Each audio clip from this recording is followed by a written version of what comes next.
Bismillah. Bismillah.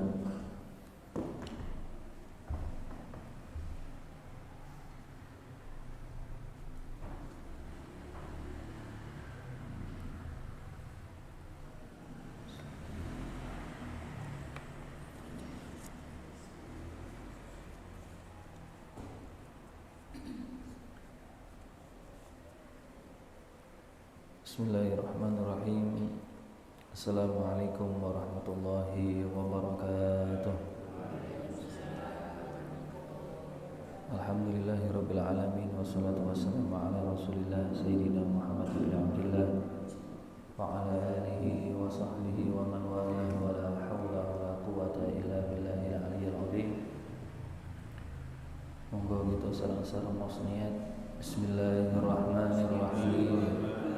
Nawaitu ta'alluma wa ta'lim wa tadhakkura wa tadhkir wan naf'a wal intifa' wal ifadata wal istifadah wal hatha ala tamassuki bi kitabillah wa sunnati rasulih sallallahu alaihi wasallam wa du'a ilal huda wa dalalata alal khair ibtigha'a wajhillah wa mardatihi wa qurbihi wa thawabihi subhanahu wa ta'ala.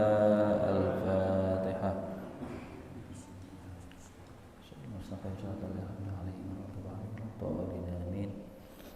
Sebelum kita mulai menjawab dari beberapa pertanyaan kemarin, pertemuan sebelumnya, pertanyaan yang pertama, sholat witir itu dipisah, bagaimana dengan niatnya? Apakah rakaat terakhir diharuskan niat? Paham soalnya? Paham gak? Di sini ada pertanyaan, Gus, salat witir itu afdolnya kan dipisah. Kemudian niatnya itu bagaimana? Apakah rakaat yang terakhir itu diharuskan niat juga? Jawabannya adalah ya, rakaat yang terakhir harus diniatkan juga. Kemudian ada pertanyaan lagi.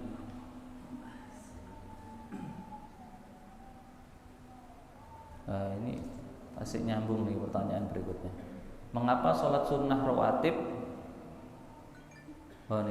Mengapa sholat witir dipisah lebih afdol daripada sholat witir yang diteruskan? Nah, kemarin kan sudah kita bahas bahwasannya sholat witir itu ada dua cara. Nggih. Ibu tasih imut nggih. Monggo mlebet. Mlebet monggo. Itu Jawi melebet monggo melebet mawon melebet. Ada pertanyaan, mengapa sholat witir yang dipisah itu lebih afdal daripada sholat witir yang digabung atau yang diteruskan? Menjawab dari pertanyaan itu, bahwasanya lima warada min karahiyati tasbihi sholatil witri bi sholatil maghrib. Kenapa?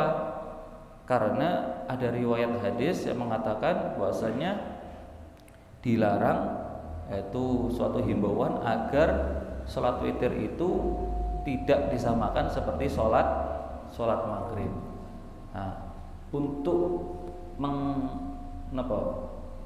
menghindari dari perkataan orang itu agar sholat witir yang digabung itu biar tidak sama seperti sholat maghrib, hingga akhirnya diafdolkanlah sholat witir yang dipisah. Paham nggak mereka? Paham betul nih? Paham gak?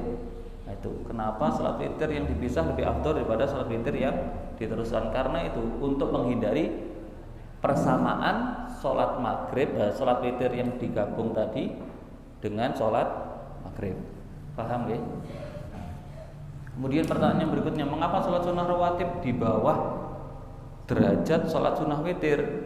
Apakah sholat sunnah witir dilakukan setelah sholat ba'diyah isya? Pertanyaan yang lain. Kenapa sholat rawatib? Kemarin sudah dibahas bahwasanya ada urutan-urutan sholat sunnah yang paling afdol. Saya imut. Pertama, sholat Id, Idul Fitri, Idul Adha. Kemudian gerhana matahari, bulan, hujan, witir, rawatib. Nah, pertanyaan di sini, kenapa sholat witir itu di atasnya sholat rawatib? Nah, bahwasanya di sebagian daripada guru-guru kita mengatakan bahwasanya kenapa sholat witir lebih utama, derajatnya lebih tinggi dibandingkan sholat rawatib? Karena ketika seseorang itu melakukan sholat witir, apalagi dilakukan di akhir-akhir malam, maka malaikat lebih banyak menyaksikan sholat witir tersebut dibandingkan sholat-sholat yang lain. Itu fadilahnya. Kenapa sholat witir di atas daripada sholat rawatib? Karena semua sholat sunnah ini disaksikan oleh malaikat, tapi khusus sholat witir dilebihkan oleh Allah Subhanahu wa taala, disaksikan banyak malaikat. Oleh karena itu sholat witir di atas sholat rawatib. Paham? Paham betul? Sing tanglet sinten sing niki? Sing tanglet betul paham belah nih. Nah, kemudian apakah sholat sunnah witir dilakukan sesudah sholat sunnah ba'diyah isya?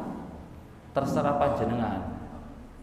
Terserah panjenengan, ini pilihan, terserah. Tapi afdolnya itu paling afdolnya di sepertiga malam atau sebelum sholat subuh. Tapi kalau dia memiliki kebiasaan dia itu tidak bakal bangun, maka setelah ba'diyah isya, seperti itu. Paham? Kemudian pertanyaan tentang sholat witir. Bagaimana niat sholat witir yang pertama dan niat sholat witir yang kedua? Nah, ini sholat witir yang pertama maksudnya apa? 2 rakaat terus 1 rakaat. Nah, witir itu kan ganjil. Sedangkan witir yang pertama itu 2. Nah, niatnya ya nopo? Kan ngoten. Nggih. Usolli sunnatasy syafa'i ma'al witri rakaataini makmuman lillahi ta'ala. Saya niat sholat genap digabung dengan sholat witir yang ganjil 2 rakaat karena Allah Ta'ala. Mantan niatnya. Nggih, paham? Paham betul? Belum ngapain nih? Paham nggih? Bahasa Indonesia mawon. Saya niat sholat genap digabung dengan sholat witir 2 rakaat makmum karena Allah Ta'ala. Adapun niat witir yang terakhir yang tinggal 1 tuh gampang. Usolli sunnatal witri rakaatan makmuman lillahi ta'ala. Saya niat sholat witir 1 rakaat makmum karena Allah Ta'ala. Mantan niatnya. Paham? Paham betul nih. Sing tanglet sinten niki? Pas mboten dugi ta nggih. Wah, ulah niki.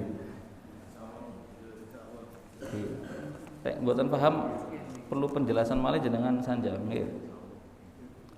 Terus pertanyaan lagi. Tanda-tanda orang itu mendapatkan Lailatul Qadar. Wah, ini panjang nih pembahasannya. Insyaallah mulai benjing dicicil saya akan menjelaskan bertahap tentang Lailatul Qadar. Di situ ada kitab judulnya Lailatul Qadar. Ini dibahas secara rinci tentang Lailatul Qadar. Insyaallah mulai besok kita bahas.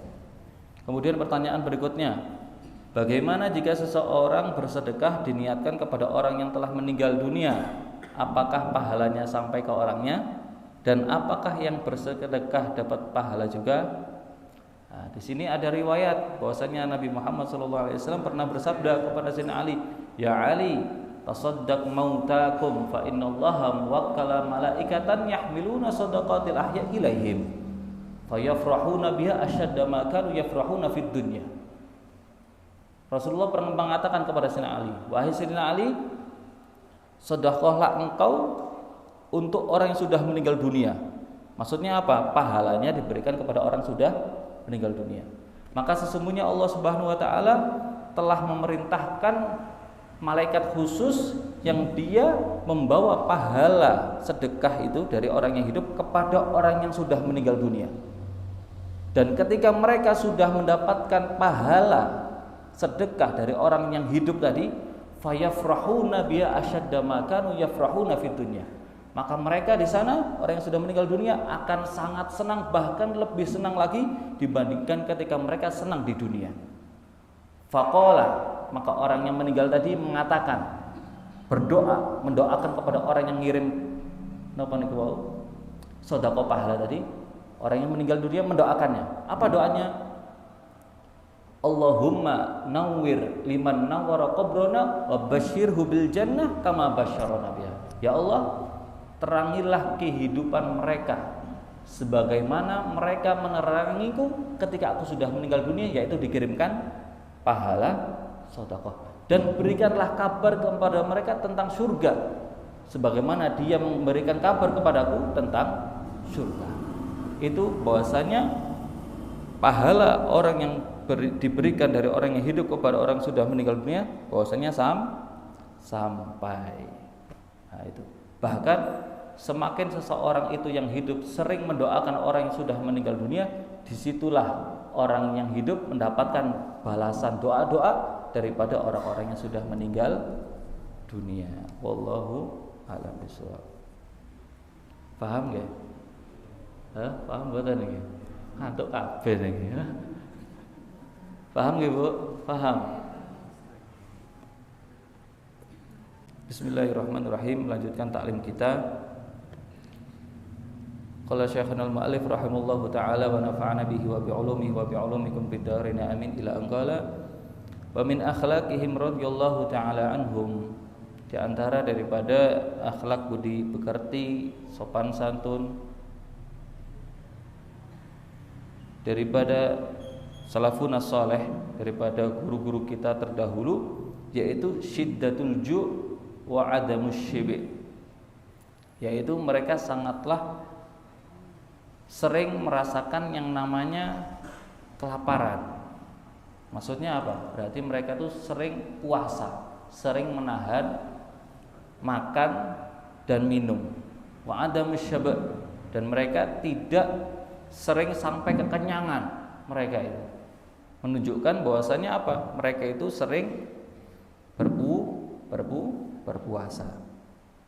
Dikatakan oleh Muhammad Ar-Rahibi rahimallahu taala yaqul man adkhala fi batnihi fudulat ta'am akhraja min lisanihi fudulal kalam.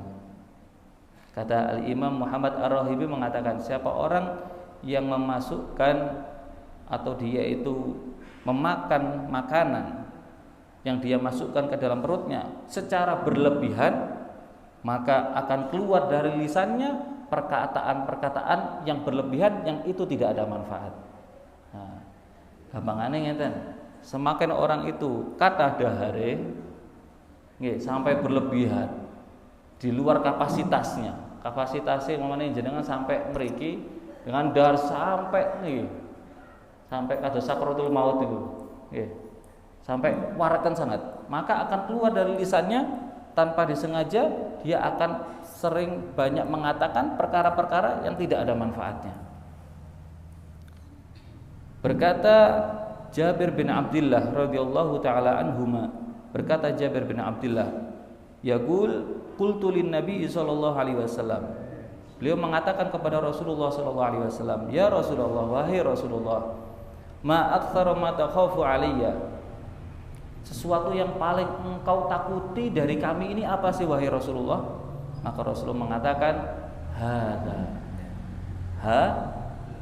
Niki napa? Bibir alias mulut, yaitu untuk menjaga perkataan. Itu yang paling ditakuti oleh Rasulullah sallallahu alaihi wasallam. Oleh karena itu dikatakan oleh qala ba'duhum, daripada ulama-ulama kita mengatakan idza syabi'atil batnu ja'a jami'u jawarihi fa idza ja'atil batnu syabi'at al-jawarih. Kata ulama kita, kata salafur saleh mengatakan apabila seseorang itu hatinya, batiniyahnya itu penuh dengan cahaya-cahaya ilmu, cahaya Al-Quran, cahaya sholawat, cahaya zikir, istighfar, maka akan lapar anggota tubuhnya. Maksudnya apa? Tubuhnya tidak akan melakukan sesuatu yang dilarang oleh Allah SWT. Tubuhnya lapar alias tidak ada tenaga untuk bermaksiat. Sebaliknya, apabila hati seseorang itu, batin seseorang itu kosong daripada cahaya-cahaya tadi, maka syabi'at jawarihu, maka anggota tubuhnya akan kenyang. Maksudnya apa? Memiliki tenaga tubuhnya untuk bermaksiat kepada Allah Subhanahu wa ta'ala. Oleh karena itu, sebanyak cahaya yang dimiliki oleh seseorang di dalam hatinya, maka orang tersebut akan semakin enggan untuk bermaksiat kepada Allah Subhanahu wa ta'ala. Dan sebaliknya, siapa orang yang batinnya, yang hatinya kurang daripada cahaya-cahaya tadi, maka tidak lama kemudian dia akan melakukan maksiat kepada Allah Subhanahu wa ta'ala. Semoga ilmu yang kita dengarkan selama Ramadan ini menambahkan cahaya di dalam hati kita, semakin Allah Subhanahu wa ta'ala semakin menjauhkan kita daripada maksiat-maksiat kepadanya. Amin ya rabbal alamin.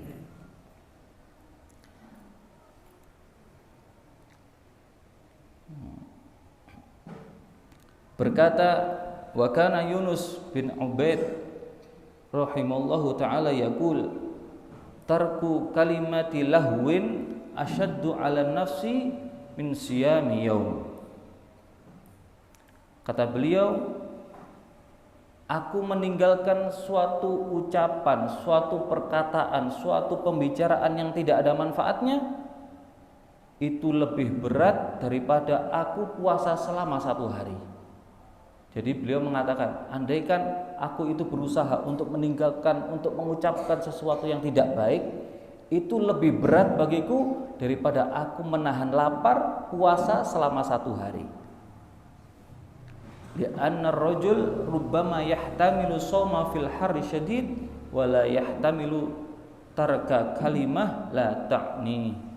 Kata beliau, karena seseorang itu terkadang dia itu mampu menahan panasnya siang hari ketika dia berpuasa, tapi tidak ada kemungkinan dia bisa menahan untuk tidak berucap sesuatu yang tidak baik selama dia hidup.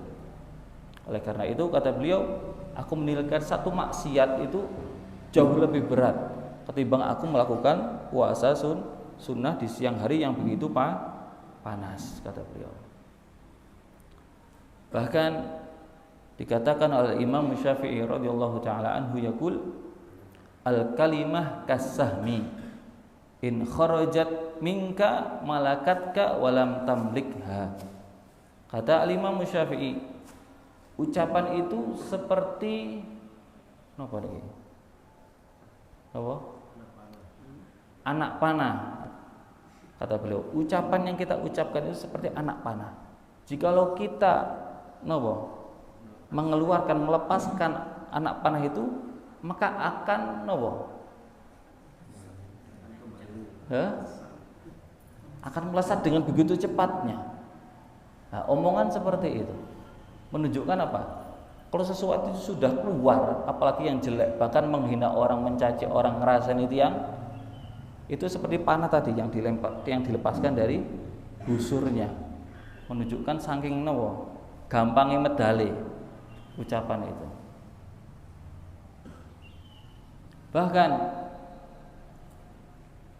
Al-Imam Hasan bin Sinan rahimallahu ta'ala annahu takallama bi kalimati lahwin. Suatu hari Hasan bin Sinan ini tanpa disengaja beliau itu berucap sesuatu yang tidak baik. Apa yang dilakukan oleh beliau? Fa'aqaba nafsahu bisaumi sana. Beliau setelah mengucapkan sesuatu yang tidak baik tanpa disengaja, beliau itu terperucut ngoten. Kemudian beliau memberikan hukuman kepada dirinya, yaitu dengan berpuasa selama 1 tahun penuh. Dihukum dirinya itu, lisannya dihukum dengan dia berpuasa selama satu tahun. Oleh karena itu, lisan ini saghirun jirmuhu wa kabirun jurmuhu. Bentuknya kecil tapi dosanya besar. Oleh karena itu, lebih-lebih ketika kita berpuasa pun sampai nggih apa malih saderenge buka. Nah niki paling enak-enak ngrasani tiyang niki. Nggih napa nggih? Kok mendel sedaya niki tersindir jenengan. Boten insyaallah mriki ahli swarga sedaya. Amin ya rabbal alamin. Itu lebih-lebih ketika berpuasa dijaga lisannya pun sampai ngrasani tiyang, lebih-lebih napa? Mengucapkan sesuatu yang tidak baik. Berkata Al-Imam Ubaid bin Umair rahimahullahu taala yaqul, "Ma min 'abdin yad'u janbahu 'alal firash wa yadhkurullaha ta'ala hatta ya'khudhahu an-naum illa kataba dzakirallahi ta'ala hatta yastayqidh." Tidaklah seorang hamba dia itu ketika akan tidur di atas kasurnya, dia itu membaca zikir kepada Allah, dia itu mengucapkan sesuatu yang baik, dia itu bersolawat kepada Nabi Muhammad SAW. Dia sudah berzikir. Tiba-tiba ketika dia enak-enak berzikir, napa? Tertidur. Tertidur. Bukan niatan tidur nggih. Benten. Tertidur kali niat turu niku benten. Nggih. Tiba-tiba karena saking banyaknya bacaan yang dia baca, akhirnya dia capek, akhirnya dia tertidur. Maka Allah Subhanahu wa taala akan mencatatkan dia seperti orang yang berzikir sampai dia bangun tidur. Alhamdulillah. Kayak jenengan kenapa? Hah? Sadenge tilem napa? Hah? Niat turu wis bismillahumma nggih. Nah, karena itu ketika jenengan badhe tilem usahakan membaca sholawat. Karena dikisahkan ada seorang hamba sahaya, seorang budak. Mungkin sering kula sampaikan. Ada kisah seorang budak yang begitu bandel. Nggih, bandel. Jawane bandel napa? Hah, nakal, betik, sing alus napa? Hah? Napa? Dablek. Kekel. Hah? Metel, ngonten niku lah. Si budak ini, si hamba sahaya ini metel, betik, nakal. Tidak pernah nurut dengan tuannya, dengan majikannya. Dikandani ngenten ngeyel, dikandani ngenten ngeyel. Hingga akhirnya saking kesele, tiba-tiba si majikannya tadi tertidur ngipi. Di dalam mimpinya majikan tadi bertemu dengan si budaknya, dia dipegang tangannya oleh baginda Nabi Muhammad SAW. Suatu hal yang aneh. Kemudian ditanya, kenapa kamu bisa mendapatkan derajat seperti itu? Bahkan Nabi Muhammad bisa menggandeng tanganmu. Kemudian dia mengatakan, aku memiliki satu amalan. Apa amalannya? Ketika dia sebelum tidur, dia membaca salawat kepada Nabi Muhammad sebanyak 1000 kali. Sallallahu ala Nabi Muhammad. Jenengan salat pinten? Hari tilem. Berapa pesan WhatsApp yang masuk? Nah, ini disalat. Disitulah di antara keistimewaan membaca salawat kepada Nabi Muhammad SAW. Yang mana Nabi Muhammad mengatakan di dalam mimpinya, majikan tadi mengatakan, fa inna ma'rifati bi ummati bi qadri salatihim aliyya. Sesungguhnya aku kenalku kepada umatku tergantung seberapa banyak umatku menyebut namaku. Semakin umatku sering menyebut namaku, disitulah aku semakin kenal kepada umatku, kata Rasulullah sallallahu alaihi wasallam. Wallahu a'lam bishawab. Masih di dalam bab tentang sholat salat witir. Kemarin ada beberapa pembahasan masalah yang belum kula sampaikan. Yang kula sampaikan kemarin masalah ini apa? Yaitu diantaranya yaitu mengulang salat witir. Ya apa hukumnya? Tasik imut. Apakah boleh atau tidak?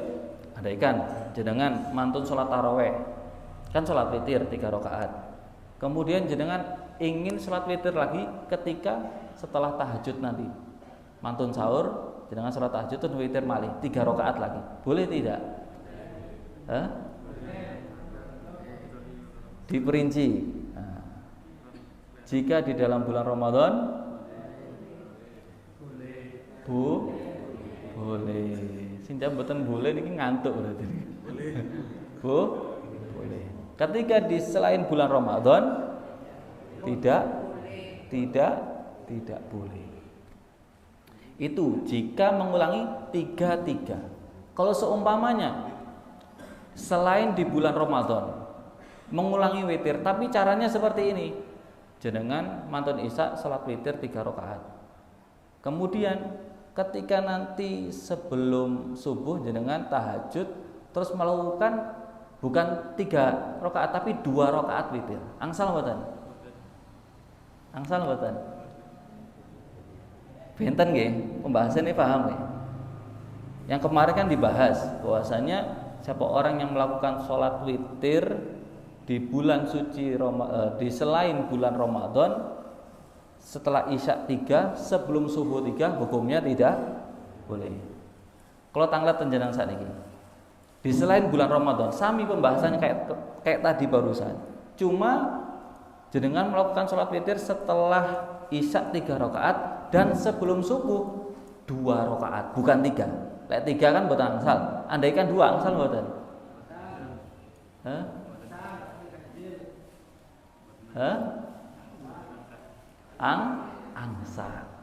Angsal.